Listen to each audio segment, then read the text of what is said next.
Hello students. So our next topic is refraction of light. Okay. तो इस topic के बाद हम रिफ्लेक्शन जो हमारा जो मेन चैप्टर है, जैसे कि मैंने आपको बताया था कि रिफ्लेक्शन हमारा हाफ पार्ट होता है और रिफ्रैक्शन हमारा सेकंड हाफ है। तो सेकंड हाफ अभी स्टार्ट हो जाता है विथ रिफ्लेक्शन ऑफ लाइट। ठीक है, तो सबसे पहले तो इसका मीनिंग समझ लेते हैं कि रिफ्लेक्शन ऑफ लाइट होता क्या है। तो रिफ्लेक्शन ऑफ लाइट क्या होता है कि when light passes through from one medium to the another medium, so its path is going to be change. इसी फिनोमेना को हम बोलते हैं क्या, रिफ्लेक्शन ऑफ लाइट। ओके, तो क्या बताया मैंने कि जब लाइट, कोई भी लाइट है, ठीक है, तो आपको पता है कि लाइट हमारी डिफरेंट मीडियम से पास हो सकती है। ठीक है, आपको पता है वैक्यूम से पास हो सकती है, एयर से पास हो सकती है, ग्लास से भी पास हो सकती है, वाटर से भी पास हो सकती है। ठीक है, तो इन सभी मीडियम से, डिफरेंट ऑयल से भी पास होती है। डिफरेंट मीडियम है जिनके थ्रू हमारी जो लाइट है वो पास होती है। ओके, पास हो सकती है। तो इसमें क्या बताया है कि जब लाइट किसी एक मीडियम से दूसरी मीडियम में पास होती है तो उसका जो पाथ है वो चेंज हो जाता है। ओके, और उसी फिनोमेना को हम क्या बोलते हैं, रिफ्लेक्शन ऑफ लाइट। ओके, तो सबसे पहले तो इसकी डेफिनेशन लिख लेते हैं, उसके बाद इसको और अच्छी डिटेल्स में समझेंगे। तो रिफ्लेक्शन क्या होता है, it is a phenomena, it is a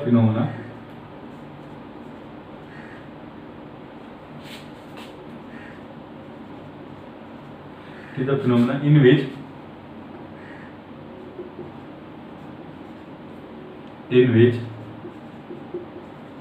path of a light ray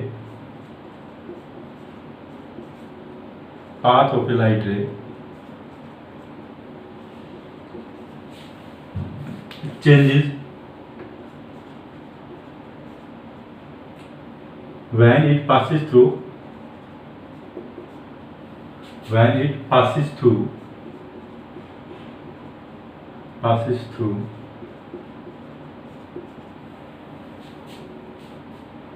or you can write when it passes from one medium to another medium,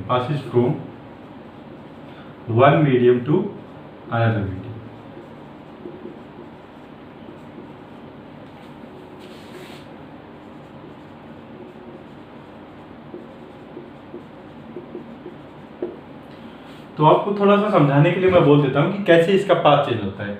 तो आप अज्यूम करके चल लीजिए कि मेरे पास एक तो मीडियम है वन, ये मीडियम वन, आप एयर वगैरह कुछ भी मान सकते हैं, और ये बाउंड्री है, ये है जो ये लाइन दिखा रही है, ब्लैक लाइन, ये दिखा रही है आपका मीडियम टू। ओके, तो इस बाउंड्री, ये है क्या, जो ब्लैक लाइन है ये हमारी बाउंड्री है। इस बाउंड्री के ऊपर आपका मीडियम वन है और इस बाउंड्री के नीचे आपका मीडियम टू। ठीक है, तो मीडियम वन और मीडियम टू के बीच की ये बाउंड्री है हमारी। ओके, तो ये मेरा मीडियम वन हो गया, ये मीडियम टू है, ये इसकी बाउंड्री है। अभी आप अज्यूम करके चल लीजिए कि कोई लाइट रे है, वो मीडियम वन से आ रही है, तो वो आपको पता है कि लाइट रे हमेशा किससे पास होती है, कैसे पास होती है, वो हमेशा स्ट्रेट लाइन में पास होती है। ओके, तो इसकी बाउंड्री को टकराएगी और ये दोनों मीडियम ट्रांसपेरेंट है, मतलब इसका मतलब क्या है कि मीडियम वन से भी पास हो सकती है लाइट, मीडियम टू से पास हो सकती है। ओके, अगर मीडियम टू ओपेक होता, मतलब ये लाइट को पास नहीं करने देता, तो क्या होता, लाइट का रिफ्लेक्शन हो जाता, इस तरह से लाइट वापस चली जाती उसी मीडियम में। तो ये रिफ्लेक्शन वाला पार्ट तो हम ऑलरेडी कवर कर चुके हैं। इसमें क्या है कि जो मीडियम टू है वो मेरा क्या है, ट्रांसपेरेंट है। ट्रांसपेरेंट का क्या मतलब है कि लाइट मीडियम टू से भी पास हो सकती है। ओके, तो होगा क्या, जब ये मीडियम वन से मीडियम टू में जैसे ही एंटर करेगी तो इसका पाथ चेंज हो जाता है। तो जैसे कि आप अज्यूम कर लीजिए कि जो लाइट रे थी वो स्टार्टिंग में ये आ रही है, ये मेरी लाइट रे थी, तो अगर ये मीडियम टू नहीं होता, यहाँ पे मीडियम वन ही होता, तो लाइट रे सीधी निकल जाती। क्या, क्योंकि आपको पता है कि लाइट रे हमेशा कैसे पास होती है, स्ट्रेट लाइन, तो कुछ लाइट रे ऐसे निकल जाती। ओके, लेकिन यहाँ पे मीडियम वन से मीडियम टू चेंज हो गया है, मीडियम चेंज हो गया है, तो लाइट रे का क्या होता है, जो पाथ होता है वो चेंज हो जाता है। ये ओरिजिनली तो इसका पाथ ये होता अगर मीडियम टू नहीं होता तो, लेकिन जब मीडियम टू होने की वजह से ये जो लाइट रे है हमारी, ये इस डायरेक्शन में जा सकती है और कुछ हो सकता है कि इस डायरेक्शन में चली जाए। ओके, तो वो डिपेंड करता है कि मीडियम टू मेरा कैसा है। तो लाइट रे हो सकता है कि मेरा इस पाथ से चली जाए, या फिर हो सकता है कि इस पाथ से चली जाए, किसी भी पाथ से जा सकती है। ओके, इस पाथ को छोड़ के, ओरिजिनल पाथ को छोड़ के। ओके, सो जो चेंज हुआ है पाथ में, जो चेंज हुआ है पास में when the light ray is passing from medium 1 to medium 2, तो ये जो चेंज आया है, क्योंकि ओरिजिनली तो ये पाथ था, फाइनली मैं देख रहा हूँ ये लाइट रे इस पाथ से जा रही है या फिर इस पाथ से जा रही है, तो जो चेंज हुआ है पाथ में उसी फिनोमेना को क्या बोल देता हूँ मैं, रिफ्लेक्शन ऑफ लाइट बोल देता हूँ। ओके, तो अभी जो लाइट रे है, जैसे अब यहाँ पे मैंने आपको दिखाया है कि लाइट रे इससे भी जा सकती है या इससे भी जा सकती है, या फिर किस एंगल से जाएगी या कितना मुड़ेगी, कितना चेंज होगा, कितना डेविएशन होगा इसके ओरिजिनल पाथ से। ये डेविएशन हो गया ना, तो ये कितना डेविएशन होगा ओरिजिनल पाथ से, तो ये चीज हमको बताता है क्या, लॉज ऑफ रिफ्रैक्शन। ओके, तो अभी हम क्या करने वाले हैं, अभी तो हमने मीनिंग देखा है जस्ट कि रिफ्लेक्शन हमारा क्या होता है। इसके बाद हम क्या देखेंगे, लॉज ऑफ रिफ्रैक्शन देखेंगे। तो लॉज ऑफ रिफ्रैक्शन में के अंदर हमको कंप्लीट डिटेल में बताया जाता है कि जो रिफ्रैक्टेड रे है, जो सेकंड मीडियम से पास होती है, कि वो जो रिफ्रैक्टेड रे हो कितने एंगल से जाएगी, या फिर उसका क्या पाथ होगा, कितना डेविएशन होगा, तो वो हम किससे फाइंड आउट कर सकते हैं, वो लॉज ऑफ रिफ्रैक्शन से हम फाइंड आउट कर सकते हैं। ओके, तो अभी बहुत ज़्यादा इंपॉर्टेंट जो टॉपिक है इसमें रिफ्लेक्शन का, वो है हमारा लॉज ऑफ रिफ्लेक्शन। ये बहुत इंपॉर्टेंट टॉपिक है इसका। तो जैसा कि मैंने आपको बताया था कि लॉज ऑफ रिफ्लेक्शन भी होते हैं, राइट, रिफ्लेक्शन के लॉ हमने देखे थे, तो इसी तरह से हमारे लॉज ऑफ रिफ्रैक्शन है। तो रिफ्लेक्शन में भी मैंने आपको 2 पॉइंट बताए थे, ठीक है। तो यहाँ रिफ्लेक्शन में भी मैं आपको 2 ही पॉइंट बताने वाला हूँ। तो सबसे पहले तो इस रिफ्लेक्शन को समझने के लिए, लॉज ऑफ रिफ्लेक्शन को समझने के लिए, तो एक बार मैं आपको रे डायग्राम बना के दिखा देता हूँ, तो ताकि चीजें हैं जो भी चीजें हैं वो आपको क्लियर हो जाए अच्छे से। ओके, तो सपोज कर लीजिए कि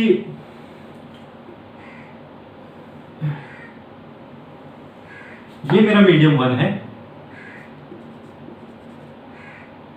ओके, बेटर मैं इस साइड लिख देता हूँ। ये मेरा मीडियम 1 है, ये है मेरा मीडियम 2। ओके, यहां से अज्यूम कर लीजिए कि कोई लाइट रे आई और ये मीडियम 1 और 2 के बीच की बाउंड्री, ये यहां से कोई लाइट रे आई और ये इंसिडेंट हुई बाउंड्री के ऊपर। ओके, तो जैसे बाउंड्री आई वैसे ही जो लाइट है वो मीडियम 1 से मीडियम 2 की तरफ चलना स्टार्ट कर दिया इसने। तो जो बाउंड्री आई, इस बाउंड्री पे, इस पॉइंट के ऊपर मैंने क्या किया, नॉर्मल ड्रॉ किया एक।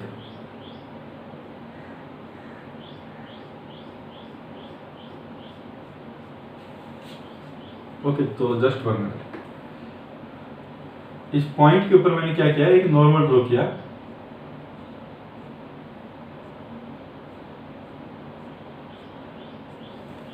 ओके, तो अज्यूम कर लीजिए ये है क्या, मेरा नॉर्मल इस पॉइंट के ऊपर, ठीक है। तो ये स्टार्टिंग वाली रे जो इसके ऊपर इंसिडेंट हो रही है, इसको हम बोल देते हैं क्या, इंसिडेंट रे।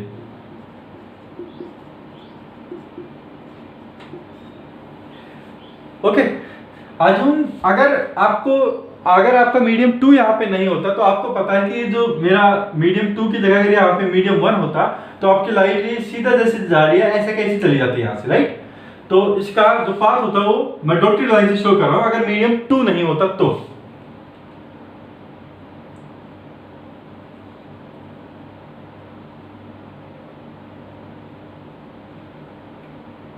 ओके, तो ये जो मैंने डॉटेड लाइन से दिखाया है, ये क्या दिखाया है कि अगर मेरा मीडियम 2 नहीं होता, यहाँ पे मीडियम 1 ही होता, तो जो इंसिडेंट रे है वो ऐसे कहीं गुजर जाती। ओके, लेकिन यहाँ पे मीडियम का चेंज हुआ है, तो मेरे को पता है कि जो पाथ है लाइट का वो चेंज होने वाला है। तो या तो लाइट रे आपकी इस साइड भी जा सकती है या फिर कुछ ऐसे भी जा सकती है। ओके, तो वो मीडियम के ऊपर डिपेंड करती है कि मीडियम 1 और मीडियम 2 के नेचर के ऊपर डिपेंड करती है। वो हम बाद में डिस्कस कर लेंगे कि ये वाला ये जाएगी या ये जाएगी। यहां तक आप क्या समझ लीजिए, लग से अभी की प्रॉब्लम के लिए आप अज्यूम कर लीजिए कि जो मेरी लाइट रे है वो रिफ्लेक्शन के बाद कहां पे जा रही है, कुछ इस पाथ पे जा रही है, दूसरे मीडियम में जब ट्रेवल किया। ओके, तो ये तो क्या होगी, मेरी इंसिडेंट रे होगी, और जब जैसे ही दूसरे मीडियम में जाती है इसका पाथ चेंज होता है, तो इस रे को हम बोलते हैं क्या, रिफ्रैक्टेड रे।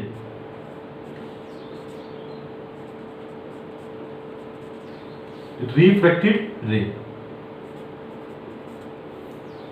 ओके, तो इंसिडेंट रे, जो रे मीडियम 1 से आ रही है, स्ट्राइक हो रही है बाउंड्री पे, ठीक है, उसको हम इंसिडेंट रे रे बोल देते हैं। और मीडियम 2 पे जाने के बाद इस इंसिडेंट रे का कुछ पाथ चेंज होगा, ठीक है, पाथ चेंज होने के बाद जो ये वाली जो रेज आ रही है जो कि मीडियम 2 में है, तो इस रे को हम क्या बोल देते हैं, रिफ्रैक्टेड रे बोल देते हैं।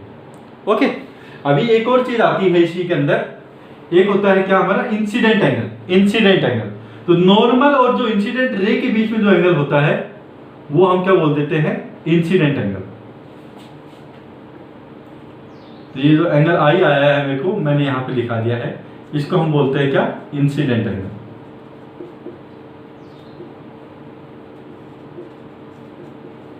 और रिफ्रैक्टेड रे जो नॉर्मल के साथ एंगल बनाती है, तो ये मेरी रिफ्रैक्टेड रे है, ये नॉर्मल के साथ कुछ एंगल बना रही है यहां पे, ये इस वाले एंगल को हम बोल देते हैं क्या, refracted angle. Refracted angle. Okay, अगर मैं आपसे पूछ लूं कि ये वाला एंगल कितना होगा यहां से यहां तक, जनरल इंफॉर्मेशन के लिए मैंने आपसे पूछ लिया कि ये वाला एंगल क्या होगा, तो आप बोलते हैं कि ये इस वाली लाइन को मैंने यहाँ बढ़ाया और ये इसको बढ़ाया, तो ये क्या है, क्रॉसपोंडिंग एंगल हो गया ना, एक दूसरे के सामने वाले एंगल। तो ये वाला जो एंगल होगा ये कितना होगा आपका, आई ही होगा। ओके, लेकिन अभी इसका कोई यूज नहीं है तो इसको हम नहीं मार्क बनाते हैं, तो लेकिन आपको पता होना चाहिए कि ये वाला जो एंगल होगा वो कितना होगा आपका, आई के इक्वल होगा। ओके, तो आपको दो चीजें पता चल गई यहाँ पे, एक तो इंसिडेंट रे, उसके बाद इंसिडेंट एंगल जो नॉर्मल के साथ एंगल बनाती है। दूसरी चीज आपको क्या पता चल गई, रिफ्रैक्टेड रे जिसका पाथ चेंज हो चुका है दूसरे मीडियम में जाने के बाद लाइट रे का, उस लाइट रे का को क्या बोल देते हैं हम, रिफ्रैक्टेड रे। और जो रिफ्रैक्टेड रे नॉर्मल के साथ जो एंगल बनाती है उसको हम बोल देते हैं रिफ्रैक्टेड एंगल। ओके, तो जो फर्स्ट लॉ ऑफ रिफ्रैक्शन है वो क्या है, incident ray,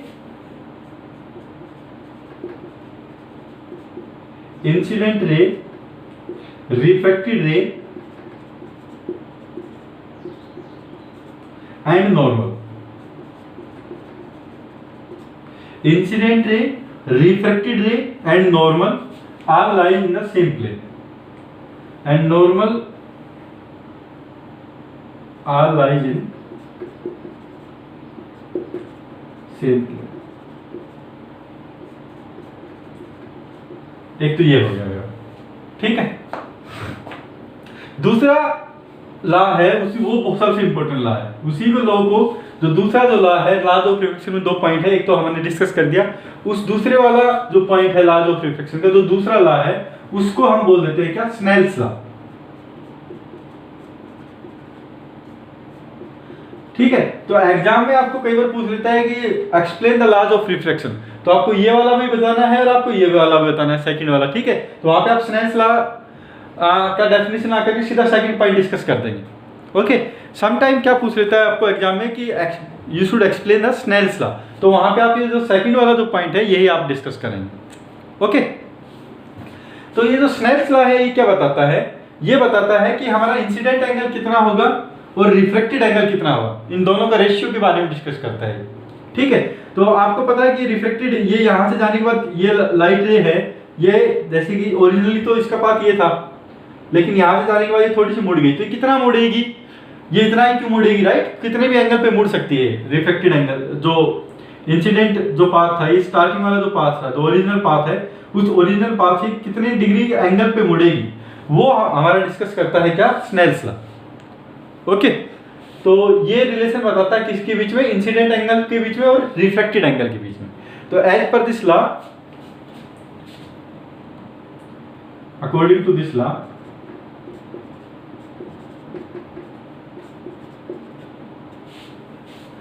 ratio of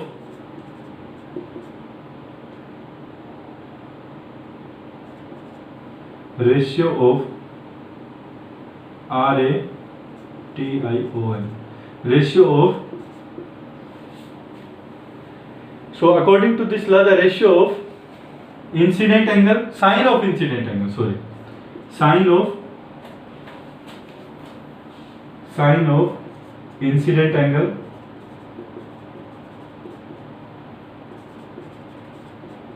to the sine of refracted angle,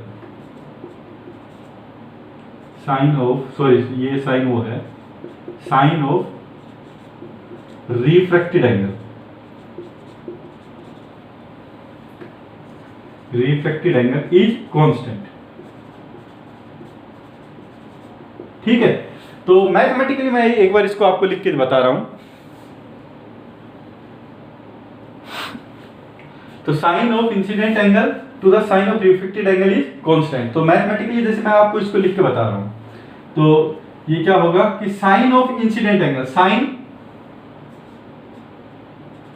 incident angle आपका क्या है I, sine of incident angle to the sine of reflected angle, reflected angle आपका क्या है आर, ये क्या होगा आपका कांस्टेंट। और जो कांस्टेंट की जो वैल्यू होती है वो होती है क्या, refractive index of medium 2 with respect to the medium 1। तो ये मैंने आपको ऑलरेडी बताया कि refractive index of medium 2 with respect to medium 1 हम कैसे फाइंड आउट कर सकते हैं। तो as per the Snell's law, according to this law, the ratio of sine of incident angle to the sine of refracted angle is equal to is always constant. और constant की value क्या होती है, refractive index of medium 2, ये हमारा medium 2 था जिसमें refraction हो रहा है हमारा, ठीक है, और ये हमारा था क्या, मीडियम 1।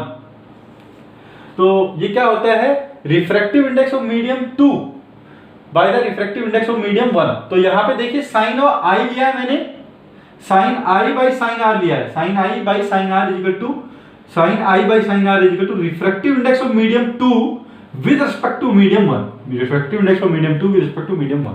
तो आपको ऐसे याद रखना है, ओके। तो I hope that up to here it is clear to you, okay. तो अभी इसी चीज को हम समझने वाले हैं कि स्नेल्स लॉ में ये जैसे refractive index of medium 2 by refractive index of medium 1, इससे हम क्या क्या ड्रा कर सकते हैं।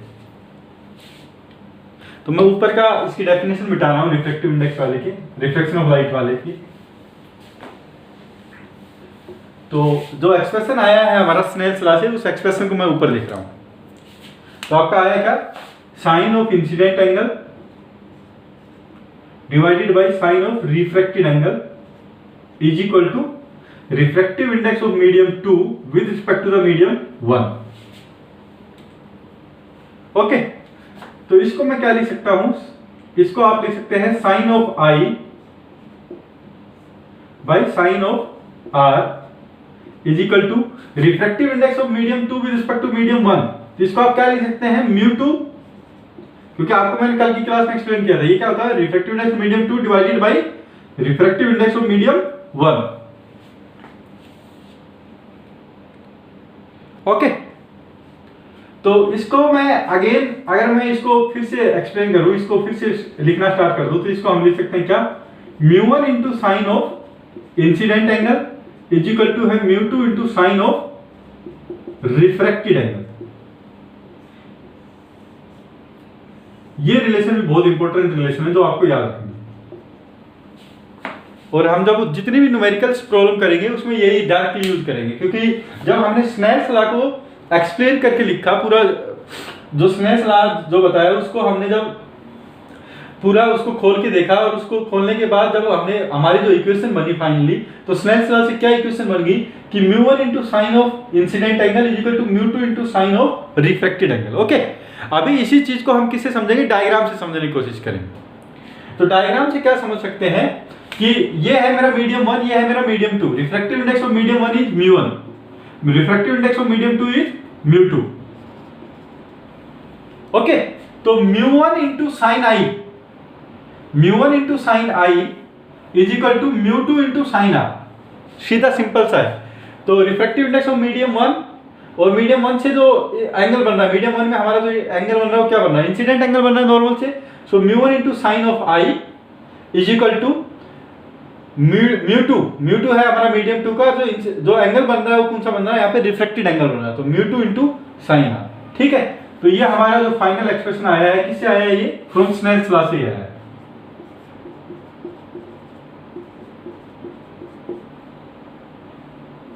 ये हमारा आया है किससे, स्नेल्स लॉ से।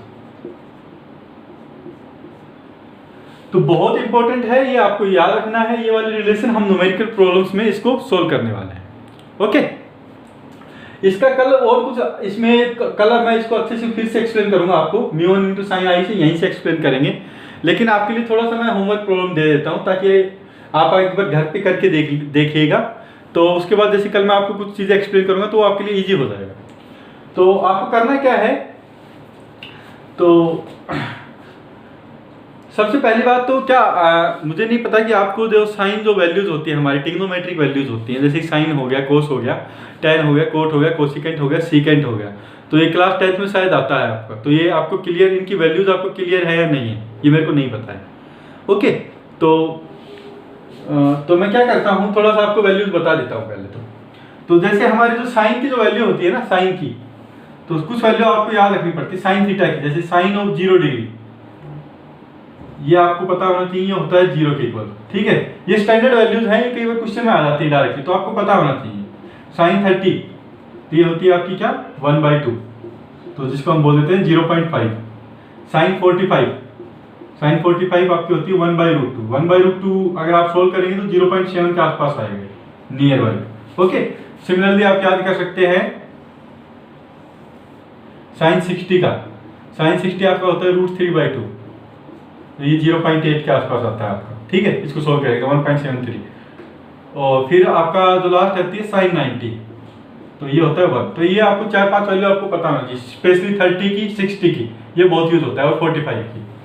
ओके, तो यहाँ पे आप देख रहे हैं जैसे जैसे मैं वैल्यू बढ़ा रहा हूँ थीटा की, 0 पे 0 है, 30 पे 0.5 है, 45 पे 0.7 है, 60 पे 0.8 है, 90 पे 1 है। तो आप जैसे जैसे एंगल बढ़ा रहे हैं साइन की, ठीक है, तो वैसे वैसे आपकी वैल्यूज बढ़ती जा रही है। ओके, तो अगर मैं कोई पूछ ले आपसे साइन 10 और साइन 20 कौन सी वैल्यू ज्यादा होगी, तो आप बोलेंगे साइन 20 ज्यादा होगी। थीटा ज्यादा होगा तो आपका साइन की वैल्यू भी ज्यादा होगी। ओके, तो आपको ये रिलेशन याद करके आपको बताना पड़ेगा। आपको क्या निकालना है, आपको रिलेशन निकालने हैं कि जो मेरा आर और आई में से साइन आर और आई में से कौन सा ज्यादा होगा, आर और आई में से कौन सा ज्यादा होगा। अगर एक केस में आप मान के चल लीजिए कि म्यू2 ज्यादा है, ठीक है, दूसरे वाले केस में आप मान के चल लीजिए कि जो म्यू2 है वो आपका म्यू1 से कम।